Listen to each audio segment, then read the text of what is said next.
with a TT record that's, well, is kind of understated, to be honest with you, and he's not finished yet. A brand new concept for John McGuinness for this year, a ride with the Bournemouth Kawasaki team. And John, I mean, at the end of last year, I spoke to you earlier on this year before all this coronavirus stuff, and you were kind of like, oh, and then you got this deal with Peter and the Bournemouth team. Fantastic to see.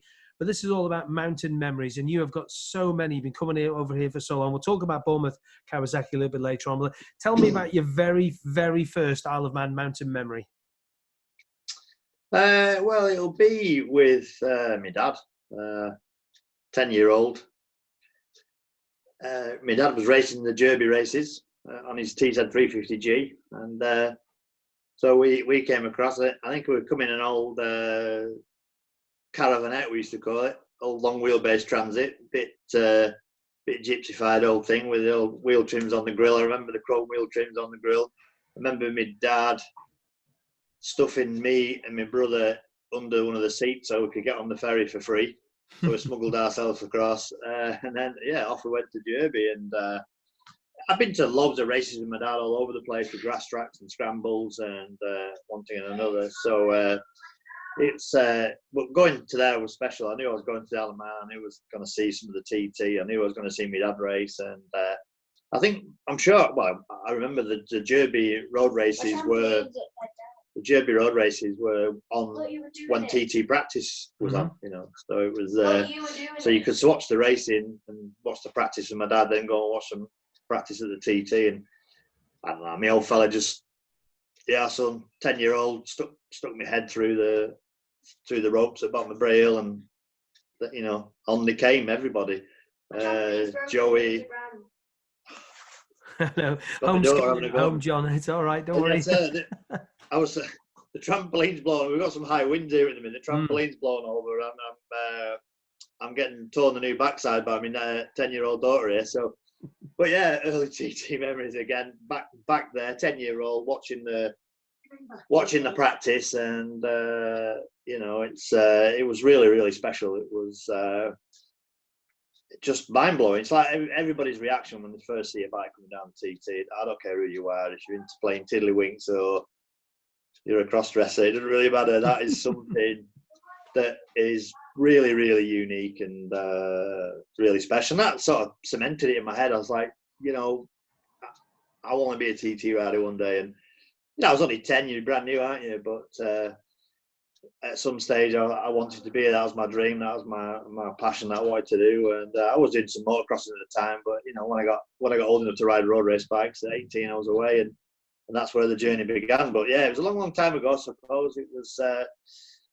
My dad, I think, finished sixth as well on his 350 against I think Buddy Yardley might have won it, amongst fella. Buddy Yardley, great, yeah. Buddy Yardley, I think. There'd be Steve Moynihan.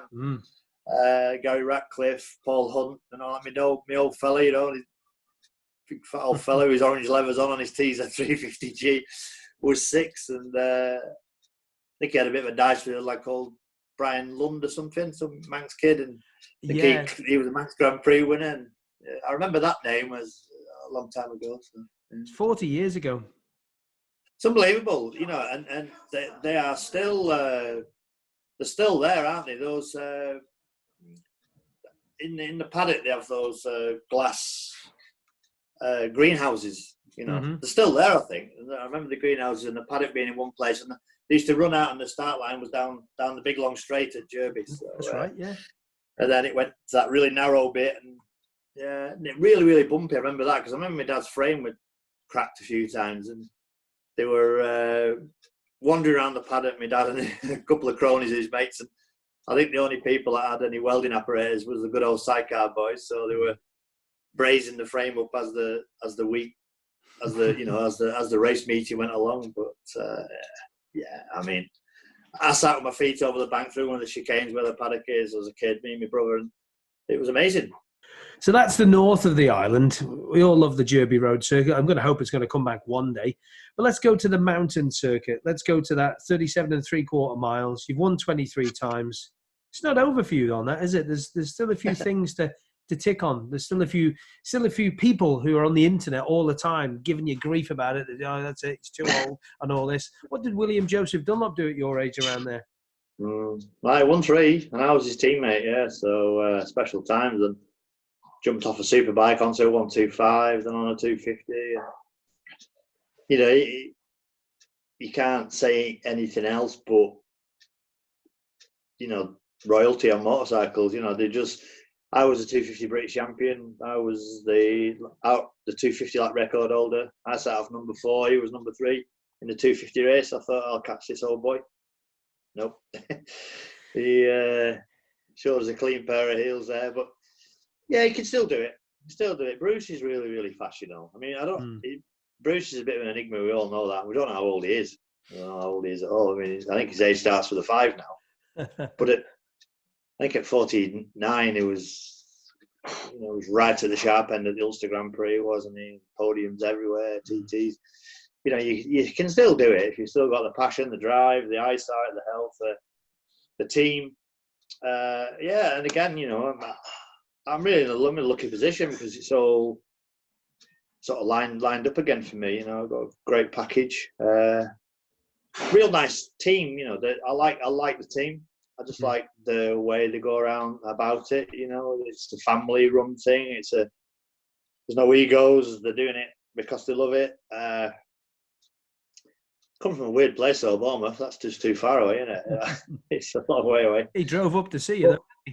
Yeah, just about to say. You know, I had a couple of options for this year, and I didn't really know what to do. You know, I was sort of coming an hour in, and didn't really.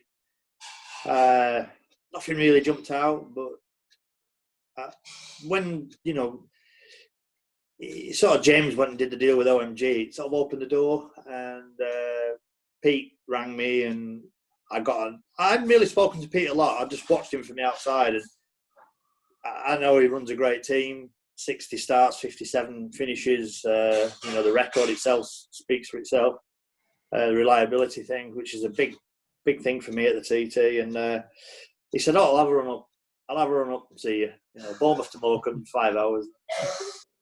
There was me, Becky, Maisie, and you sat in the front room. There was you know, Pete and his wife, and I said, "Look, my cards are on the table. This is me. This is my family. What you see is what you get," type thing. And it was nice vibe. No contracts, just shook hands, and you know, it's the ball was rolling, and the relationship kicked off on a great footing. And unfortunately, that's where it sort of ended at the minute. But I spoke to him quite a bit, and he's pulling his hair out like we all are. You know, we're all scratching our heads of what's going to happen in the future. But he says, whatever happens, the bike's there for you. So you can only commend the man for that. You know, at my age, and you know, I've had a bad run really. Last time I was riding well at TT was 16, which is quite a few years ago, I suppose. You know, 16 senior, I was 3rd position behind Michael and Ian, and them two were having the little ding dong in the you know, and I was just happy. You know, somebody gave me a bottle of Corona after the race, ironically, a bottle of Corona, and I was like, that was great. I really, really enjoyed it. And I really did. And 17, we know what happened. 18, 19 wasn't much better. You know, so I was like really, really chomping and excited for it all. And, you know, and a real different direction as well. Do you know what I mean? With going green, I suppose, with Kawasaki. You know, it was being Honda for such a long time. It was coming out of what I knew, you know, but I wasn't worried about that. You know, I was really looking forward to the challenge, and sometimes you need that. You know, change is as good as the rest, as do they say? Or, you know, I needed a rocket up my backside really, just to get me back where I need to be. And you know, that the Kawasaki has all the new technology with the auto blippers and even stuff I've got to learn, and you know, a new bike and stuff. But I was really keen to get my teeth into the program, and it's unfortunately all I'm doing is mowing grass and painting buildings and all the rubbish jobs that you put on the back burner. we're getting through them now. Frustrating time. First time at the TT on a Kawasaki as well. I mean, when you said it, I went, "Oh, that is right," because we talked about it, didn't we, a while ago? And we said, "Oh, the last time you're on a Kawasaki was at the Ulster Grand Prix." Didn't do too bad there, did it? Yeah, we was right at the sharp end. Yeah, the Ulster Grand Prix for me in 2004 was only my second year there. I went there once with one bike and only did one race on a little R6 Yamaha and did okay. And then I was sort of, it's funny, 04 was a great year for me, but it started off with nothing. I had a one deal with Yamaha, and it was a handshake with Andy Smith from Yamaha to do the TT, and that was it. And we did the TT. We won 3, and all of a sudden, I was sort of 0 to hero, if you like. You know, there was not a lot going on, and all of a sudden, I was there, right? You know, front cover of the MCN, and then it was Glenn Richards got injured at Thruxton, and the Kawasaki came available, jumped on it, and was on the podium first time at Brands Hatch in the wet behind John Reynolds and Sean Emmett, I think, or Rutter or somebody. And then, yeah, I enjoyed it. I enjoyed the team. I enjoyed the bike. We went and did the Scarborough Gold Cup on it. We did Stars of Darley. We did the Ulster Grand Prix. But, yeah, on the roads, the bike was good. You know, I finished second by about half a wheel to Bruce Anstey in the Superbike race. So it was a good old dust-up with Brucey. And I was buzzing, you know. It was great. And then, you know, it went in a different direction again in 2005 with the Yamahas, and then obviously Honda in 6. But yeah, I mean, my career started. I hate that word, career. My love of racing. It's a funny word, isn't it? You know, my journey. I suppose, your job, road race. Yeah, it is a job, isn't it? Yeah. It's not a career, you know. It's like it's a pop star or something. You know, it's not about. You know, my journey started 30 years ago this year. You know, it's my 30th anniversary of racing. 1990 Aintree Kawasaki KR1S. So 2-stroke. You know, my dad, hire van, Mrs. You know, off we went, club racing, and you know, 30 years later we're back. Do you remember that Kawasaki, race? so. Do you remember that first race? I do. Yeah, I do. Yeah, I got. I went in 18-year-old Jack the Lad. You know, I was fastest I used to be fastest on the road to Shovel Inn or whatever it was, or Redwell pub, and jeans and trainers on. You know, I was a lunatic. You know, some of them, my dad's friends said, "Look, get him on the track for God's sake," and best thing he did. But I went there expecting to do good, and I was 29th and 31st or something. You know, I got beat by 2 chicks and all, which one was a lass called Kate Parkinson, who was a TT rider. Yeah, 250. Kate beat me. Yeah. And a lass called Liz Skinner. Oh, yeah, Liz Skinner, know that name. Yeah. She beat me. And I think she's done a Manx as well. I'm sure she was married to Eddie Roberts. I think they've both competed on the mountain course. Let's go back to the mountain course. Let's go back to the debut, 96. You know, on that Paul Bird bike, wasn't it? The one you've redone up again. I mean, you fitted into the leathers quite well the other year, by the way. But yeah, it's a cracking, lovely machine, because I love me 2-strokes, as you know, beautiful. And just think back to that, you know, getting to the Isle of Man, basically with nothing. Yeah, I mean, I remember I had a 7.5 tonner truck. That's all I had to my name. I lived on Becky's sofa with her parents, and had this new bike in my hands, really, that Paul Bird provided. Paul wanted 10 grand off me, and I said, yeah, I'll get 10 grand on that. And I didn't have 10 quid. So I was like, I used to work it off delivering chickens and doing all sorts of stuff. But and it was I was like that. I was like, I'd done the Northwest in 94, 95, wanted to do the TT, but I was on my backside, never had anything, do you know what I mean? And I had my T's head, it was worn out, and I thought, I don't want to go to a TT on something that's not reliable and safe. And when I got this new Honda with Birdie, and it was funny, I was at the Northwest a couple of weeks before, and I'm like, I'm at the front, Joey's there, McCallan's there, Robert Dunlop's here, you know, Dennis McCulloch, Gary Dines, Wolsey Coulter, I'm like Robin Milton, all these top doers, and all of a sudden I'm in the leading slipstream thing. I finished 4th, and I made a real last minute decision to do it. Yeah, and I got 350 quid off the Mike Aylward Foundation. Can't remember who was in charge. A bloke called Mike Ball, I think he was called, and he gave me an entry. And like, you know, it's an honour to have a TT entry and all that. So I was like, oh great, you know, and off we went. And maybe 7.5 ton. I slept in the back of it, and I remember my first lap though. You know, David Jeffers was there as a newcomer. Bruce Anstey was there as a newcomer. You know, even Paul Owen. You know, a lot of TTs. Paul didn't quite just get there, but good old goer was Paul, and you know, we're all there on the start line Monday morning. You know, misty. I think it was misty, raining, dry, sunny, windy, foggy. I think it were 4 seasons. It were 4 seasons in one lap. But no newcomers lap like now, was there? None no, I think I can't remember. I'm not sure. We might have done a lap, maybe a lap with Philip McCallum, but that was not much use really. It was flat out through here, flat out on latch. But I'd watched the videos. I'd done the laps. I'd been there on my TZR 125 Yamaha when I was 17. I'd been there on my KONS that I started racing on. So I'd done the laps. I'd done the homework. I knew what was coming up. I knew it was left or right. You know, like you say, no rider liaison officers, no Milkies, no Johnny Bartons. You know, it was. I got the chalkboard on the start line. It was like damp here, you know, miss here, and tap on the shoulder. Yeah, you've got that now, haven't you? You've got that in your head. The person who holds the board like that, haven't you? You've got that in your head, haven't you? Yeah. It's digital now. It's digital now. You got a red one, but then it was a chalkboard. Chalkboard. When it rained, it all ran off.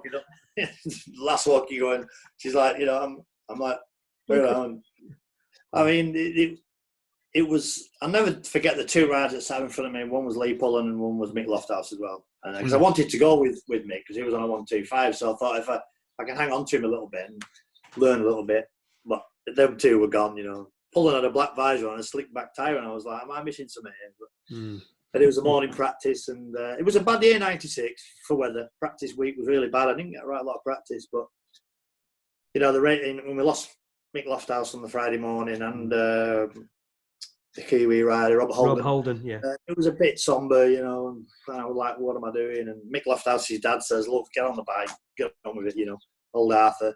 And when the race came, it was beautiful. The weather was beautiful. Joey won. I was 15th. Got a bronze replica. And then, where is that bronze replica? Where's the bronze replica? Have you still got it? Somewhere in the house. Oh yeah. No, it's. All my reps are together. About 100 probably about 113, I think, replicas in total. So a lot of fastest lap ones. And 94 starts at the TT. I know, it's bonkers. Yeah, 6 classic TT. So yeah, it's a few into it, but yeah, no, I got my bronze replica and up on stage with the blue blazers. Yeah, that's it. Yeah, Max National Anthem and all funny handshakes and all that, you know. But it, it was at the Villa, I think. Then it went to the Summerland for a bit, and it came back. But it was, I can remember it. You know, I remember it, and sort of wish I'd had another bike. You know, wish I only had one bike. You see, it's 250, so I could only go out in certain sessions, and maybe could have done with a 600 or something like that as well. But it was, I dipped my toe in. Bittersweet, really. Tough time through practice, and then awesome. And no pit boards, no real pressure, no. You got moved up on the start from memory, if it right? I did. I was 71 in practice. Yeah, okay. Yeah, I was 71 in practice, and ended up about 11th in practice overall. I did about 100, just short of 110, 109.9 or something. But no, we didn't get much dry time. I only got one lap or two in the dry, and then they moved me to number 18. So I was, I think 17 was Lee Pullen, and 19 was Noel Clegg behind me. Cleggy. On the start line. Yeah, Noel Cleggy was 19. Becky were in the pits, clean screen. Birdie was sticking a fuel in. It was. It was good. It was good. Don't get me wrong. It was everything that I'd expected. It was everything that I'd read about the understanding. You know, somebody to actually to make the journey to get there, to get your international license to do it. You know, there's a lot of people talk about it, and there's a lot of people in the pub make noises about doing it, but there isn't a lot of people that actually get on the start line to do it. You know, so. And to get 3 years later to get that win, to get hold of one of those silver ladies, number one on the list. I mean, explain what that felt like when you're going down to that last lap. Explain the last lap of that TT lightweight race 250.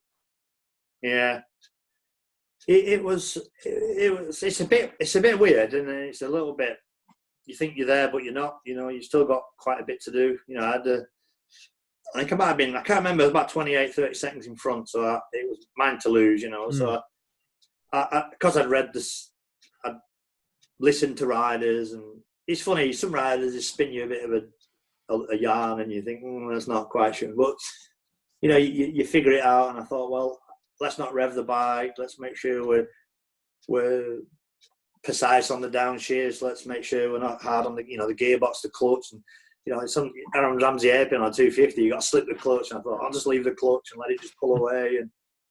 And again, the weather was awesome. I broke the 250 lap record on lap 2, slowing down for pits that Ian Locker had for a long time, for 9 years.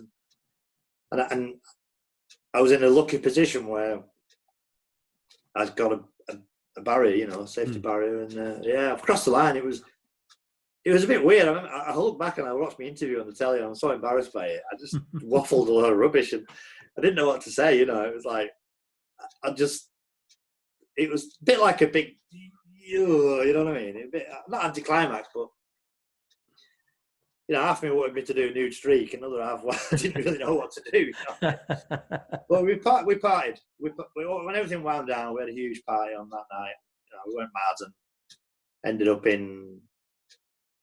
It used to be something before, it was colours, wasn't it? It's colours and then softs, and upstairs. He went upstairs a bit later, I think. Yeah. Upstairs. We're up there. We were all leathered, usual. Like, you don't really see it that much anymore. It's not just quite the correct thing to do. But in them days, it was just a huge rev up, and it was really, really good. You know, I got to win my first TT. I was on the best bike. You know, I know you still got to ride the things and you still got to steer them, but my bike was awesome. I was, you know, I don't like blowing my own trumpet because you just sounded bad, but I was riding good. You know, I was leading the British Championship. I won in Daytona. I was riding 500s as well in various meetings, and things were really, really going well. 99 was the turning year that I was making a few quid, if you like, and winning races and turning professional, if you like. You know, it was, put the brick lane trowel away. Yeah, that TSR 250, the engine in it, the preparation, it was the best. And I remember going down Bray Hill, and like I said, done my first TT in 96. 97, I was on the podium, did the fastest lap of the race. So it was a bit under the radar. Gary Dines was actually going to be third, and I had no pit boards, and I was going around, and he waved me into the winner's enclosure in 97. I was like, what? And you know, I did 116.8 on the last lap and nicked the last podium from Gary, who'd had a gearbox problem. And 98 was a washout with that 2-lap 250 race, and weather was awful. 99, it was like now or never, Johnny boy. When it hit bottom of Breel, it was carbureting around. So it went through bottom. It was like, wow. I was like, well, if you don't win on this thing, you need to avoid yourself. I mean, you've won on the 250, you've won on the single. You've won on the big bikes. You won on the 600. You've won on the classic bikes around the mountain course. In what? Sorry. 400. The 400. Yeah, the 400 125 race as well. But you got to think back. I mean, like you just said about Joey jumping from the 125 to the big bike and stuff. None of these boys today have any of that, do they? All they have to worry about is the 6. I know there's a speed differential 600 the big bike, but they don't have them complications in the head. Go from 125 to like a single to like a 600, and then you know a big bike as it was then. There's lots of things. Well, there were production 600, Super Sport 600. You'd be a 400. You'd be a 125, a 215. It was hard, you know, but it was the thing you did. You didn't know any different. You know, there were no laptops. You know, you come across start and finish, and you'd hear all 250, top 250 boys and 125 riders plug chop them across the line. They'd be pushing them back up, you know, with that chestnut paling at the side and the, you know, the early fence thing. They'd push them back up and check the carburation, and I've got my gearing right, and you'd be looking at, you know, your barometers with what air temperature was, and the air density, and wind's changed direction. You know, we're going to have a headwind going at the mountain mile. Do I put another tooth on the back sprocket and stuff? But you know, it made you think a bit more. Well, did it or didn't it? I don't know. It was just different. You know, you do think the modern bikes are difficult. You know, there's a lot of, you know, gear position sensors and lots of different functions and modes and maps and things. And it's just the same as a two-stroke, really, I suppose. But, you know, every time you rode them 250s, heads are off, cylinders are off, pistons were checked, this were checked, gears are checked, clutches was worn out. You know, just quite a difficult little thing to run, but really satisfying. You know, they were really quite a special thing to run. But I mean, you know, I just can't imagine me now jumping off my super bike, jumping on a 125. It wouldn't happen. Bonkers. It couldn't. I'm No. too heavy. I raced a 125 at the TT. You did. In 97 and 98, and you know, we could sit here forever and talk about it. You know, that my 125 broke down on the first lap, and it misfired all the way to Glentrammon, and it just about stopped. But the battery terminal had broken, and I got a penny off a Marshall and took the side of the bodywork off, and they had a dead loss power valve. I'm waffling on a bit now, but they had a dead loss power valve with a battery pack on it, and we didn't know whether we needed it or not. We were going to change it in the pit stop, so we had a fresh battery, but the battery terminal had broke on the original battery, so I changed the battery myself at Glentrammon with a Marshall, put my helmet back on and set off. I finished 12th and got a bronze replica, but when you look at it in the Roma replicas, you know, everyone tells a story, and you go, oh, well, 12th in that race, and you go, oh, that's a bad result. You know, you think, but then you unfold the story. I had my helmet off, I checked. But I did 106 mile an hour on the last lap, which was a good strong time at the time. If I'd done 406 mile an hour laps, I'd have been in top 5. But yeah, you know, but Joey just, I mean, he was a little fellow with Joey, you know, wrestled that SP1, and hey, listen, that SP1 was not a good bike. You know, that it was a lump, and quite a difficult thing. Didn't rev it, you know, it was heavy, and you know, Joey commanded the Iron Slide sort of engine, and rightly so. You know, he deserved it, and he delivered. But then, you know, Saturday was done. The Honda leathers are off. He's back on his little one dinger that he's prepared himself. You know, he's put the jets in it. He's put the needle position in. You know, he's prepared the cylinder, the head, and everything. And away he won a 125. That's what he did, wasn't it? And as you say, he knew no different, did he? He knew no different. Let's move to the modern era. Obviously, you know, the TT from 2007 onwards. I mean, fantastic. The centenary of the TT. Some little short ball bloke shouting in your ear, "It's over 130 mile an hour!" And I remember reading an interview that you did. I could hear Chris Kinley shout, "He's done over 130 mile an hour!" And it's like bonkers. That there was special. I mean, I've been down 20 years now, and that was the massive reception when that happened. It was like, I think I equated it. You're going to hate me for saying this. I know you said it before. Like somebody scoring the winning goal for me, football at Anfield, you know, whatever. But it was like that. The whole grandstand just cheered, and you could hear it over all the other noise. Yeah. Well, you switch your bike off, and you know, I'm having a little bit of a drink. Our new tyres going in. We've got 24 litres of fuel to get in. You know, it's, you know, the job's not done, you know, for me. But I can hear the reaction from the grandstand. The reaction on lap 3 was special all the way around the whole of the thing, because whole of the lap, because, you know, people have witnessed a milestone. And I was a spectator when Hickey did the 135. I was a spectator, and I felt the same. I was like, you know, the atmosphere and the speed was unbelievable.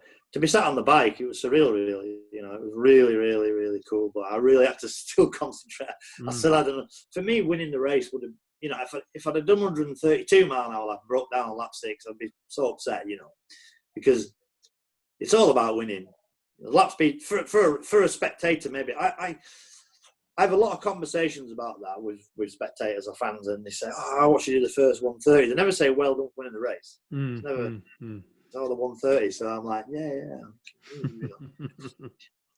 I got a pat on the back for the 130. I got a trophy and a few bob for winning the race. I'm in the record book forever. But I mean, what a day! You know, my dad was there, my mum was there, Murray Walker was there. You know, I'd beaten Guy Martin. There was loads of stories that, you know, Guy duffed me up at Northwest, and you know, I got sort of, I was faster at Northwest, but got beaten up, and you know, but I always had a bigger fish to fry, and for me it was the TT. And that was at McAvoy, wasn't it? And he kind of went on straight on the McAvoy. I mean, don't get me wrong, it was probably me being a bit, you know, I probably could have got in, but the ifs and buts in racing, you know. I mean, Plater, you'd have had to be meteoric right to beat him, because it was mental, as simple as that.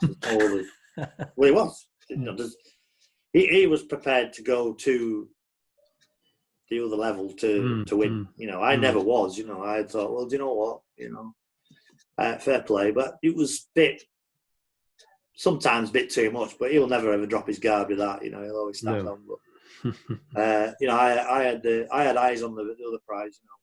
And guy came across to me after winning the senior, and it meant a lot to me. A lot of things I remember about it. One of them was he shook my hand and. He said, "Oh, what are you doing? Are you going to go and polish your motorhome on Monday?" He said that in the press, and that really, really went deep. And he was 25 years old at the time when he said that. When I was 25 years old, on a Monday morning, I was in a trench laying blocks. Contrary to what people believe, I used to go to work. A bricklayer. I didn't go turn professional until I was 27, 28. So I did, worked hard until that point, but it's just yesterday's news and we all laugh about it. But yeah, that 07 year was good. I was on the podium of every race. Every single race I competed, we finished them all. Testament to the bikes, testament to the team. The weather was good and just awesome. It was. I couldn't have asked for anything else. I felt safe. I felt good. I was just in a real good, happy place. And where we were. When we eventually get finished with all this coronavirus stuff, and you manage to get the green leathers on. Can't be any worse than the Mugen leathers, by the way. They get the green leathers on. It's going to be nice to get back out on track again and be able to feel the bike again. Oh, they are. Look at the irony of that. Steve Plater just tried to. As you just tried to message us. Sent me a message. He's probably listening to you. You can't listen. He'll be doing something. But you're going to get out on the bikes. I mean, you've got the deal with Bournemouth Kawasaki, and he told me, Peter, the other day that they're doing something nice for you. 100th start. Yeah.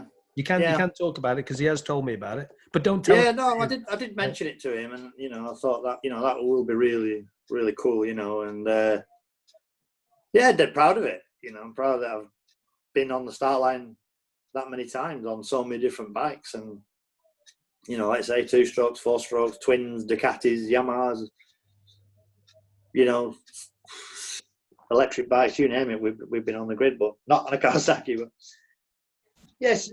He gets it. Pete gets it. It gets me as well. It gets that I'm passionate about it. It's not just a job for me. He knows that I love the place. I love all the history, the nostalgia, all the cool things that have happened. And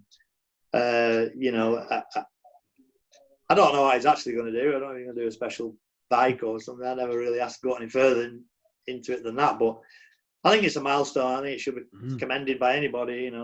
Like I said earlier, anybody who gets on the line to do it needs a pat on the back. But to be there 100 times, I don't know where it's gone though, Chris. It's amazing. I don't know where the years have gone. It's just been. I remember, like you say, we were talking earlier about my first start, '96, just like yesterday. It's unbelievable, But what a journey it's been, We need to make a bit of a song and dance about it. I think when we come around to it, And, absolutely. Oh, I think there's going to be a heck of the Joey thing.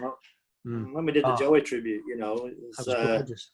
it was quite special, and got sucked into the pressure a bit. Really, I got a bit too much pressure on my shoulders and rode a bit steady on the first lap, speeding in the pit lane. Joey had been disgusted with me, but I got the podium, and a little bit of icing on the cake was the outright record on lap 6. But yeah, to line up on the grid on Pete's bike, it's a new challenge, a new direction.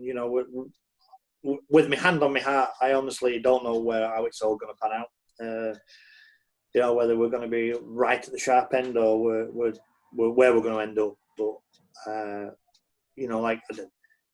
I never ever wanted to be finishing my racing career with an engine bolt dragging along the ground at the gooseneck on and on, and you can't sugarcoat that, it's horrendous, and that's never where I wanted to be, I always thought I was a bit better than that, so if I jump on that bike and wherever we finish, if we win, it'll be incredible if we finish 6th and we've enjoyed it, and it's where we are, I don't, nothing left to prove anymore. I'm just, I just want that feeling again of loading my camper and going to Alabama and the nerves and the excitement and standing on the start line, TV helicopter above you, just like, oh my God, what am I doing here? But it's hard to explain, it's so unique. So, I mean, I've been in the other side of the seat as well. So I've seen James. I've ridden with James, alongside James. You know, not only is he a great rider, and you can ride wheel to wheel with James all day long. You know, I've seen what I'm going to be riding. So I know the bike's stable. I know the bike's put together well. I know it looks well prepared. The mechanic's been there with experience. You know, we managed to, when James sort of went to the OMG thing, it sort of, I think Phil is the mechanic. It left a little bit behind for him, you know, but he wasn't going to go to the TT, so we twisted his arm for him to go and help me, and that was the real final piece in the jigsaw, you know. So, I mean, you could have 100 million quid and the wrong people working for you, and you wouldn't win anything, you know. If you had the right amount of budget with the right package, it works. And that's one thing I've learned over a lot of years, is how to make it work. So, the final question is going to be this one to you. When it's all over and you're sat with your feet up, your cup of tea, you know, and you've got your chocolate hobnob in one hand and the grandkids are running around and stuff. Nobody brought me a cup of tea. I know, they're terrible. I had to make my own as well. Is there going to be something in your head, Isle of Man, TT related, that's going to always stick out in your mind? That was a curveball, boy. It's about memories. You know, it's really, really hard to pick one out. So hard to pick one out. You know, I think there's a lot of things. You know, the relief on Becky's face when I come in, things like that really stick in my head. Things stick in my head for the wrong reasons. But I don't know, that last, those, like the shut the visor, have a look across at the grandstand at the kids and the missus, and away you go. You know, they are special moments. But I just hope that you know, I love that. I love some of the after things. You know, when you've got off your bike, their memories are quite cool. You know, your fans, your spectators, your guy who's, you know, not a bucket list thing. The bucket list is different, you know, but somebody who's really wanted to go to the Isle of Man, and they might have watched your career for years and years, and when they say thanks for the memories, they say thank you to me for their memories, is actually quite a thing I'll always remember, you know. And I mean, don't get me wrong, that when you're on a bike, you know, it's that intense, it's that fast, it's hard to enjoy, you know. You're just like doing a dot to dot. It's just, you know, and you think, and a couple of times you're like, you know, you're looking at your board, you look at this sector, you know, and it's just physical and hard. But when you're releasing afterwards, they're normally the good memories, if you've won.